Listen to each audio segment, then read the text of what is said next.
예, 시청자 여러분 안녕하십니까. 신은식 장군님 나오셨습니다.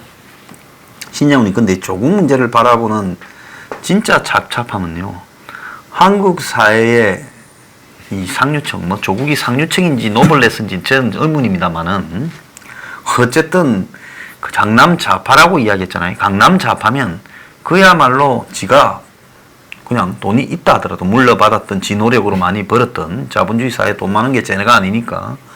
그렇지만은 자기가 사는 삶의 가치는 뭐 평등이라든지 공정함이라든지 양극화를 방지하는 쪽으로 이렇게 좀 척하면서 살아야 그게 강남 좌파인데, 저게 보면 금수저라 했는데 6억만 상속받았어요. 빚 못 갚아요. 나한테 떨어진 12억 4천은. 저건 금수저가 아니잖아요. 도둑이죠. 도둑이죠. 그게 그러면 조국이 안 갚은 돈은 누가 캠코에서 손실 처리되면 결국 국고로 그거 메꿔야 될 거 아닙니까? 대손금으로요. 그 다음에 더 나아가서 저게 강남 좌파라는데 말로만 트위터로 그냥 그럴싸하게 사기를 쳤지, 지 행동은 저게 강남 좌파의 행동입니까? 그러니까 저는 삼류, 천민, 졸부 그럼요. 흉내낸 거 아닙니까? 진짜 사기꾼이. 유별나게 그 서울에 보면 강남에 좀 솔직히 좀 눈살 찌푸려질 만큼 편법으로 자식들 교육 챙기면서 안달을 하는 이 삼류 졸부들 딱 하던 그대로인 거 아닙니까? 그러니까 저 조국이 하는 게 우리 일반 정상적인 사람은 예. 굉장히 충격적이죠. 근데 저는 그런 의심이 들었어요. 조국이 하는 행태는 한국의 천민 자본주의 일반적인 행태에 있을 가능성이 대단히 높다. 첫 번째, 스카이캐슬 그것도 나왔다시피 제가 뭐 이거 하면 교수님들 기분 나쁠지 모르겠지만 사실 어제 뭐 교수님들이 그 시국선언을 했잖아요. 그래서 우리 대한민국 수호 예비역 장성단에서 그분들과 연대해서 지난번 외교관님들하고 좀 해서 이제 우리가 저는 정치인들 절대 키우지 않습니다. 이제 한국에는 뭐 여당은 말할 것도 없고 야권도 저 정치인 끼면 우리의 순수한 그것만 훼손되고 정말 그 뭐 더 이상 뭐 이야기 안 하겠습니다. 뭐 지금 오늘 이 시간에 청문회 없는 실력에 지금 하고 있는데 괜히 사기 떨어질까 봐 안 해주는데 어쨌든 안 하고 우리 이제 두 가지 아닙니까? 광장에서 전문성은 좀 없지만은 느낌으로 우국청정에 의해서 뭐 앵그리 블루 집회부터 또는 우리 태극기 집회 뭐 각 여기서 하는 거 뭐 지도부들은 조금 뭐 여러 가지 조금 서로 그 알력이 있는지 몰라도 거기 온 분들을 제가 다 보면 무슨 어디에 갔다 생각 없이 그냥 화가 나니까 나온 분이 90% 이상이에요. 예.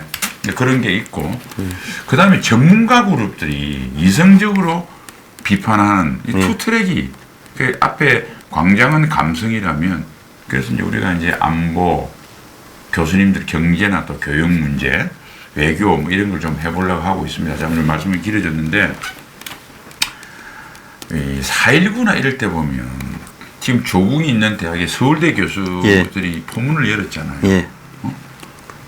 그리고 또 뭐 나가서 서울 지역 전체 교수님들이 시국선언을 했잖아요. 그죠? 그리고 이제 뭐 우리가 아는 4월 18일 날 고대학생들이 데모하고 이제 들어가는데 유지강이가 깡패들이 습격을 해가지고 사실은 4.19가 그렇죠. 그래 커졌죠. 커지고 교수들이 다. 근데 서울대 교수들은 그 몇 분 그 서울대 교수님들 중에서 몇 분은 저 뭐 어저께 합류를 했던데 서울대 교수협의회 같은 사람들 뭐 하나요?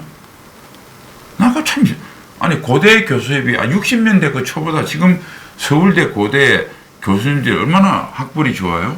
휘황찬란하죠. 그들은 뭐 월급이나 이런 걸 넘어서서 그 지위에 있다라는 것 자체가 사회적 계급으로. 그럼요. 또 조국이 서울대 로스쿨 교수한다는 것 자체가 엄청난 사회적 계급이라는 거니까. 그러니까 근데 내가 뭘 합리적 의심을 하냐면 이번에 그 단국대 교수 아들이 법대 인턴 했잖아요. 그 조국이 했는지 그거는 뭐 모르겠습니다만은 우연의 일치가 참 희한하죠. 교수님들 혹시 조국이와 같이 아들 품앗이 한 거 아니에요? 그러니까 이야기 못 하는 거 아닙니까? 제가 아니, 이야기 한번 해보세요. 서울대 교수님들. 아니, 제가 합리적 추정이니까, 합리적 추정은 죄가 안 되니까 저를 걸지는 못할 텐데, 나는 이거 보면서, 왜 우리 사회의 가진 자들이, 배운 자들이 조국에 대해서 분노하지 않는가? 조국과 유사한데, 많이 낀 거 아닌가요? 그냥 그런 합리적 의심이 들어요. 그다음에 의사들도 마찬가지예요. 예. 뭐, 말씀하십시오. 소장님 말씀하시고. 지금 그런 뭐 의심이 들어요. 의전원 같은 경우에는 예. 저는 뭐 의사계에서 원로가 저한테 제보를 하셨어요. 저거 한번 뒤져봐라. 절반은 의사 중에 잘 나가는 사람들과 정치인, 뭐 국회의원 이런 그러니까. 고관 대작의 자녀들로 구성되어 있다. 의전원이나 그 생긴 것 자체가 처음부터 그런 목적 때문에 생겼다. 그럼 로스쿨을 한번 뒤져보면 안 그러냐? 그것도 또 마찬가지. 그러니까 이 사회가요.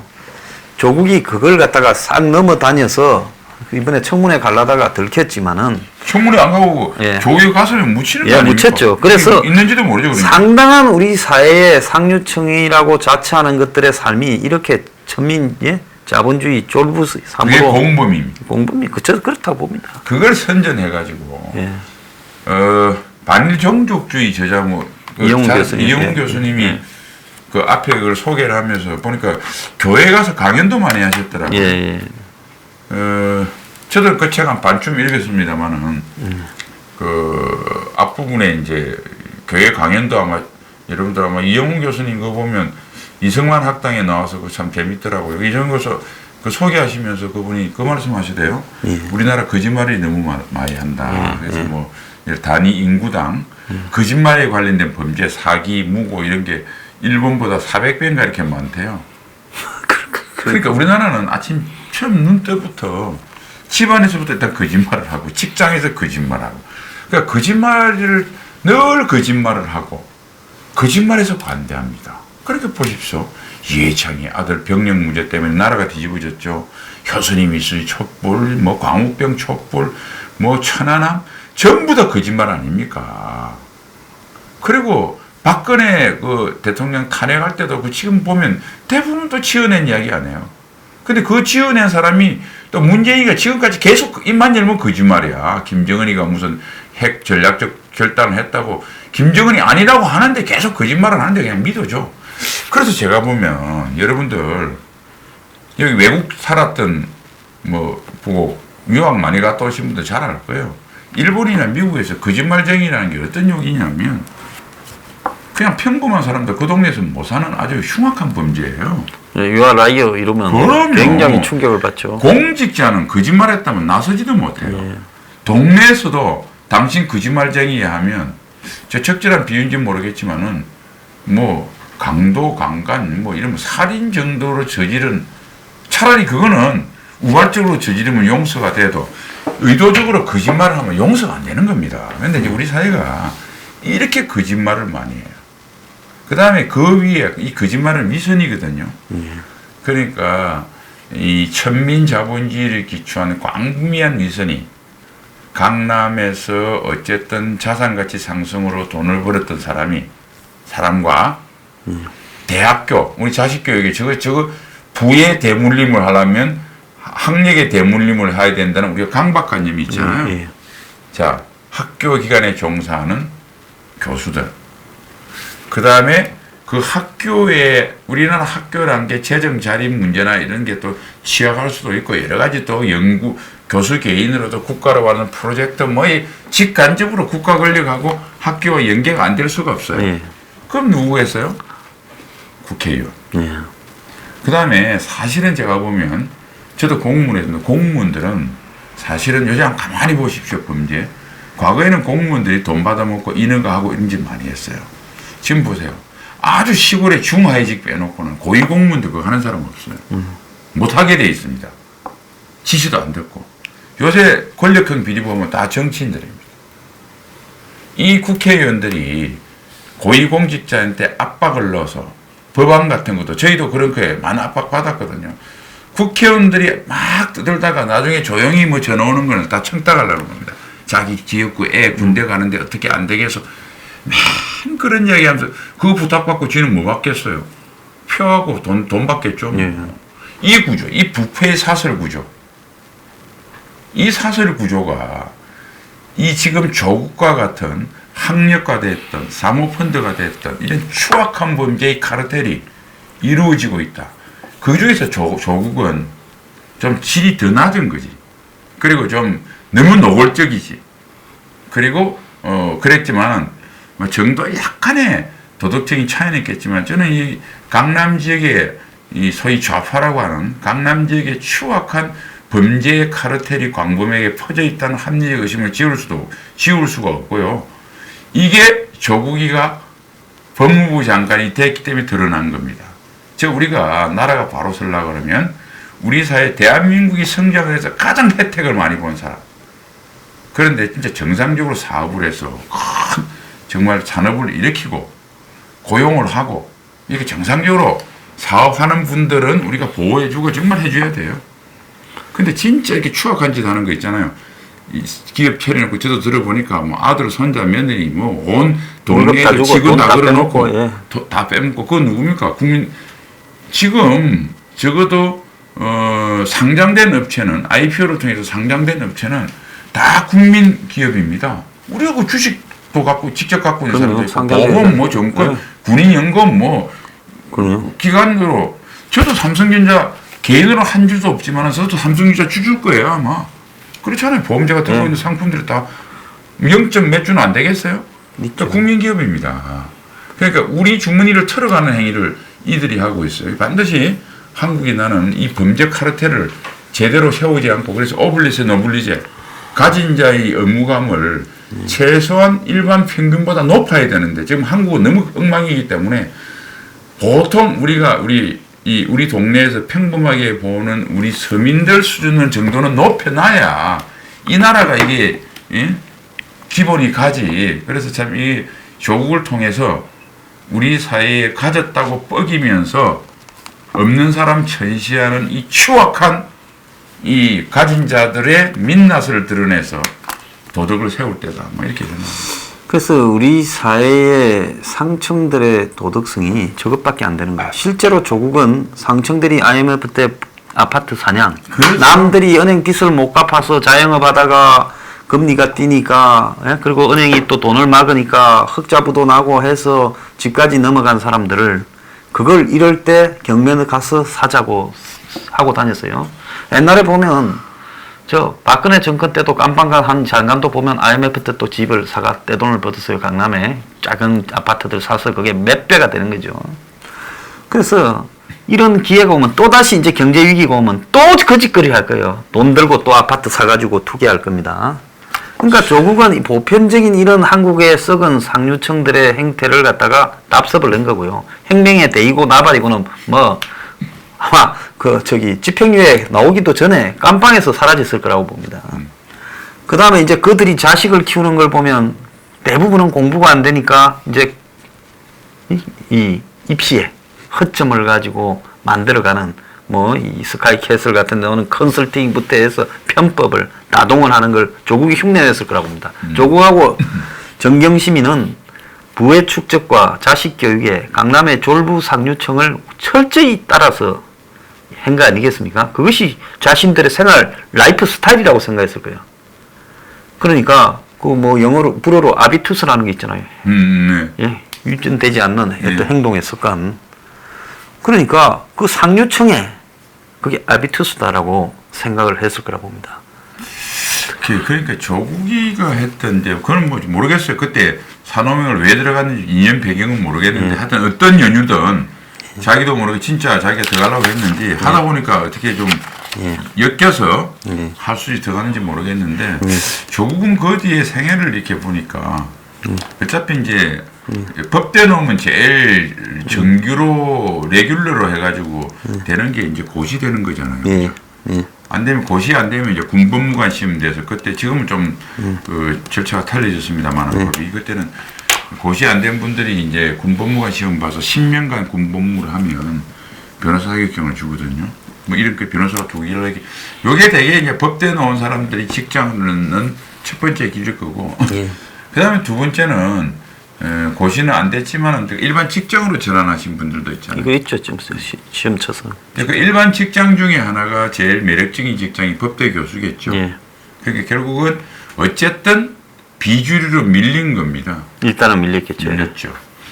그러면서 밀렸는데 한국에 그때까지만 해도 90년대만 해도 주류는 이 보수였거든요. 그런데 이 사람은 그것도 비주류 이념도 철저히 장사 속으로 택한 게 아닌가. 그래서 거기에 대해 장사가 되죠. 보수에 가서 예. 그 기회 들 수가 없죠. 거기 뭐 판검사부터 예.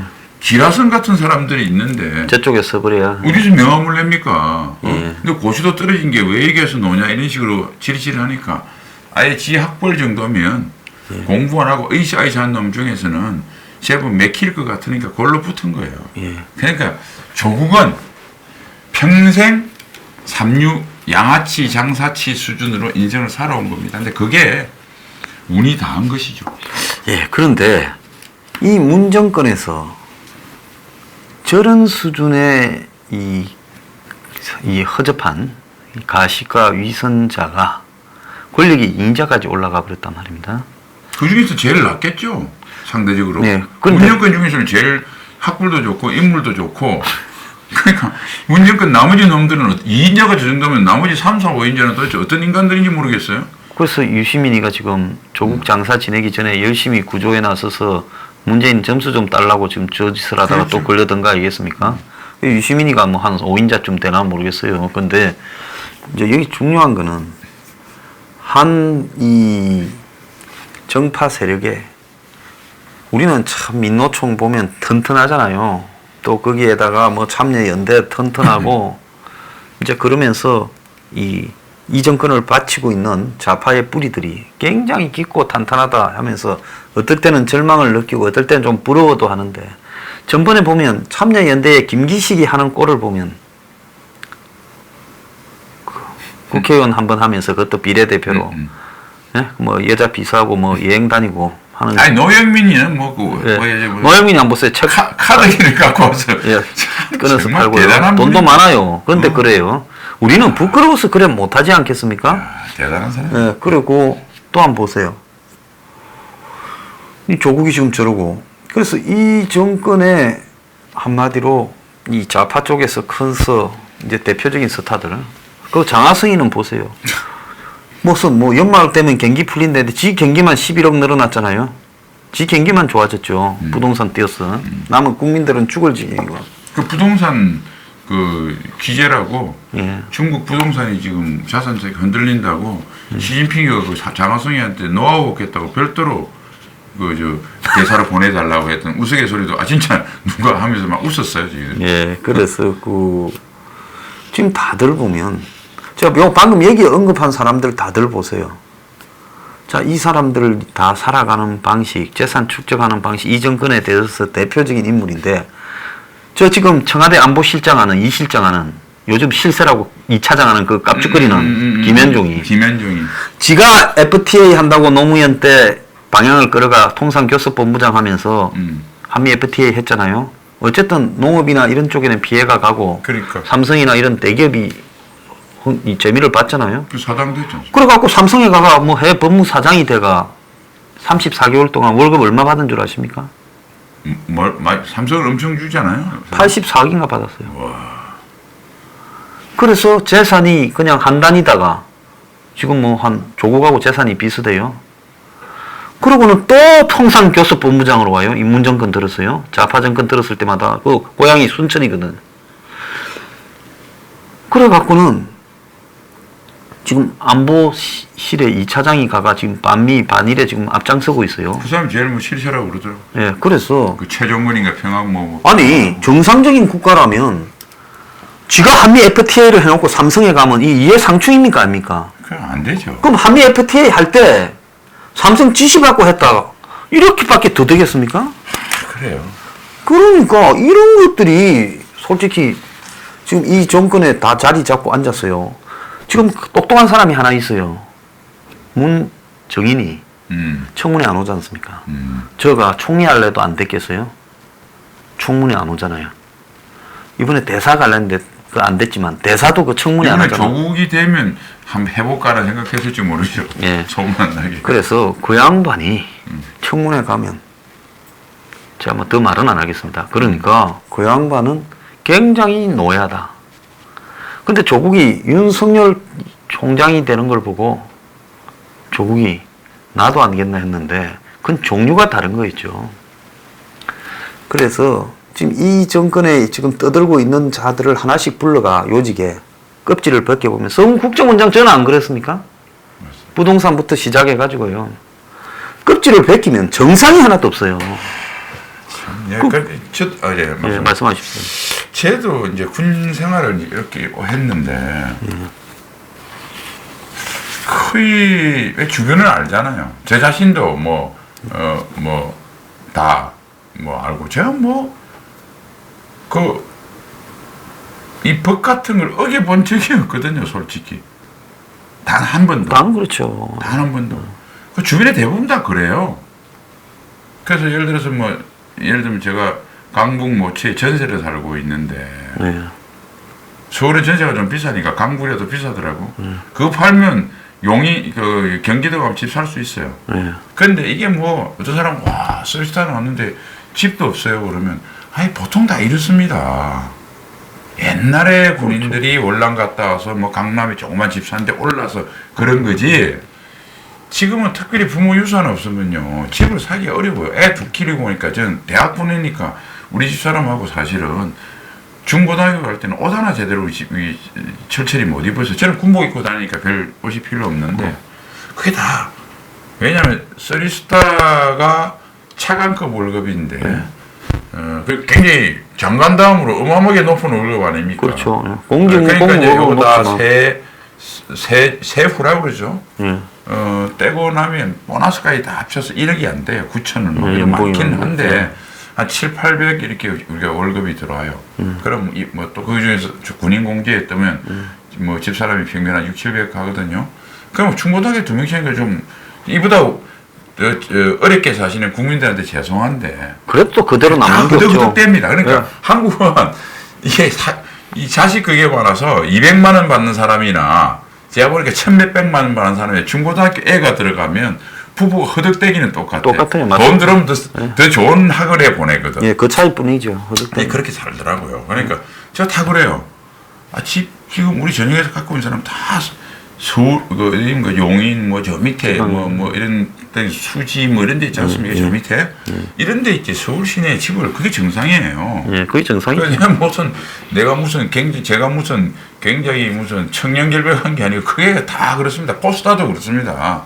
제가 모셨던 합참의장 최모 해군 대장은 저보다 종자 재산 공략에 돈이 더 없더라고. 그쪽에는 아파트 하나 사다가 좀 주택조합에다 실패를 하셔가지고 한 4억 정도가 재산이 밖에 없더라고요. 다 그래요. 그런데 난 요새 문재인의 인간들을 보면 근데 이거 송영무란 인간도 없고 굉장히 희한한 인간입니다. 예, 군 나와갖고 해먹을 거 다 해먹고 밖에서 방산업체 그 10억을 3년 동안 3천만 원씩 받은 거 사원회물 이게 가깝다고 봐요. 그럼 월급이 그런 게 어디 있어요, 그죠? 그 다음에 나중에 또 방산업체들 갔지 않습니까? 그러면 장관이 안 돼야지. 그 김병관 장군이라고 기억나실 거예요. 예, 박근혜 초기에 장관 것에다가 계속 이것저것 결국은 뭐냐면 그 양반이 결정적으로 한 게 그 양반이 포스타 군생활을 할 때 군수처장 원스타가 이 군수는 이제 민간 업체하고 일 많잖아요. 그러다 많죠. 보니까 이제 나중에 전역하고 개인 사업을 했나 어떤 회사에 그건지는 모르겠어요. 그러니까 사령관님 여러 가지 품위도 그런데 그냥 우리 회사에 공은 좀 들어놓고 좀 잠깐 용돈이나 받으세요. 그거 1년 받아가지고 그 회사가 어디 납품을 하니 아니냐 해가지고 결국 관뒀어요. 맞습니다. 그러니까 이게 저는 진짜 보다 이 정부는 처음 봐요. 뻔뻔함에 극치를 달리고 있습니다. 그래서 제가 보니까 어떻게 그래서 이제 제가 결론적으로 이렇습니다. 우리나라 정치인이냐 어떤 이런 모범을 보여야 되는데 어느 나라든 눈살을 찌푸리게 하는 수는 있죠. 그러나 적어도 평균 국민들 도덕률보다 높은 수준이 아니면 공직에는 안 나갑니다. 그럼요. 스스로 안 하려고 해야죠. 그리고 제일 중요한 건 이거였습니다. 국민이 안 뽑습니다. 우리 국민이 민주당의 S 의원 10년 전에 이해찬 병역비리 거짓말해서 10년 동안 못 나오다가 나왔지 않습니까? 거짓말을 해서 10년 동안 피선거권이 박탈된 사람 왜 뽑아요? 그러니까 유시민이가 왜 저런 짓 하는지 아세요? 지금 문재인을 위해서 총대를 한번 매주면 어차피 조국이는 이제 끝났으니 그다음 내가 저거 혹시 할 수 있지 않느냐. 유시민이 치고 나오니까 김두관이가 또 김두관이 화닥장 놀랐죠. 나도 대선 후보인데. 이재명이도 놀랐죠. 박문순이도 놀랐죠. 이제 김부겸이까지 떴어요. 그래가지고 서로 지금 조국 구하기에 그거는 조국을 구하고 싶어서 했겠어요? 지를 구하려는 거지. 그게 문재인이한테. 이 사람들 계산 지금 하면 국민들 막 욕하죠. 몇 개월 지나면 잊어버립니다. 그럼요. 이 사람들이 얼마나 추악한 거짓말인지 잊어버립니다. 국민 정신이 이래가지고 그래야 누누이 이야기하는데 좋은 국민이 좋은 정치 지도자를 만들고 좋은 나라를 만든 겁니다. 국민 여러분 정말 정신을 차리시고 유핑 우리 보시는 분들은 건전하니까 보시면 예. 아이들한테 예. 유핑 그너한 3개만 보면 아빠가 그 네 용돈 2, 3만 원 더 줄게 꼬셔서라도 좀 정신 좀 차리게 만드세요. 예. 그거 외에는 우리 못 살아갑니다. 예. 제발 그래서 우리 국민들 중에 제일 그 좀 저도 똑같죠. 여의도 다 썩었다. 여야 정치인. 예. 그런데 그때 우리가 한번 되돌아놓고 생각. 우리는 고고한데 그 사람만 썩었습니까? 우리가 썩었으니까 썩은 줄 알면서 썩은 줄 모르고 하시면 또 모릅니다. 썩은 놈인 줄 뻔히 알고 몇 년 전에 신문에 다 나오고 썩은 놈인 줄 알면서 또 뽑아줬잖아요. 그러면 방법이 없는 거죠. 우리 국민의 책임이라는 생각을 내 책임이라는 생각을 좀 우리 가졌으면 좋겠습니다. 예, 오늘 좋은 말씀 감사합니다. 네. 예, 주말 편히 보내십시오.